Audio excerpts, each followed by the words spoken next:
This is my interview with Mr. Misak? All right, Mr. Misak. We're gonna start with question number 1. What is your first memory My first. that you remember? Oh, that's a very difficult question.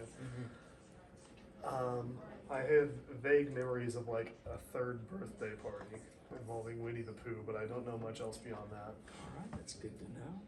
Where do you see yourself in 5 years? I see myself hopefully still teaching here at Weatherford High School, maybe in this same classroom.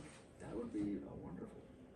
What advice would you want to give someone wanting to be just like you, just like a little teacher? Well, I would say probably study a little more than I did in high school and college. And you know, if you find something that you're passionate about, like I am with like history and things like that, go for it. I chose this profession because I like history and I like talking to people about it, so that's why I do what I do. Nice. And then we're gonna go back another with the memory. What's your favorite memory you get? My favorite memory. Yes. Oh, I'd probably go to either whenever I was 16 and got my car, which I still drive, or whenever I was about 6 or 7, I got my first dog, Bear. What is the nicest thing your parent has done for you? Nicest thing? Well, my parents, this is kind of indirect. They both worked at SWASU, so they helped me. I got a few scholarships for college just by merit of them working there. So that's up That's there. good to know. And I mean, they gave me life, so that's important too. And you used to teach younger, right? I did. So how is it teaching in high school now? Oh, it's a much different change of pace. It's a lot more relaxed, not as much frantic energy and micromanagement. Both have their merits, but I think I like what I'm doing here. I like it as well. Now, looking at life, what is your favorite aspect of the whole entire beauty?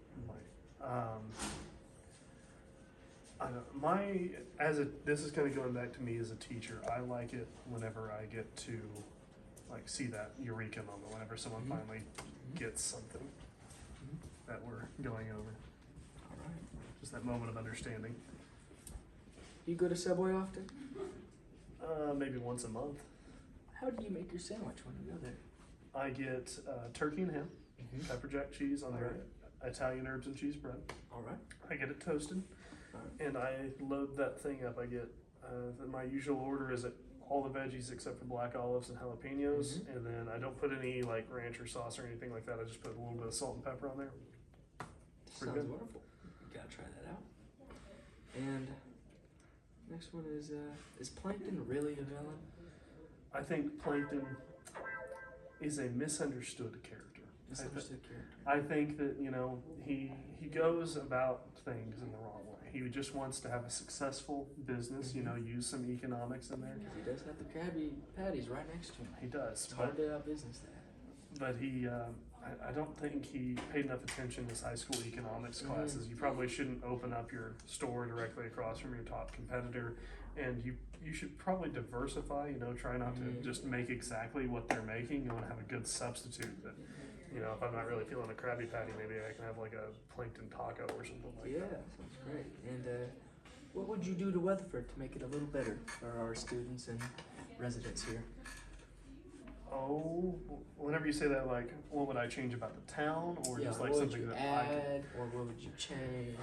I would add a few more nice sit-down restaurants. That would be I wonderful. think that it would add a nice change of pace, because it seems like most places here in Weatherford are things that you can grab a meal on the go, and there's more limited options for whenever you want to sit down and have a nice meal with someone. Yes, and that will conclude our thing. Thank you for meeting Mr. Misha. Thank you, sir. And that is the interview.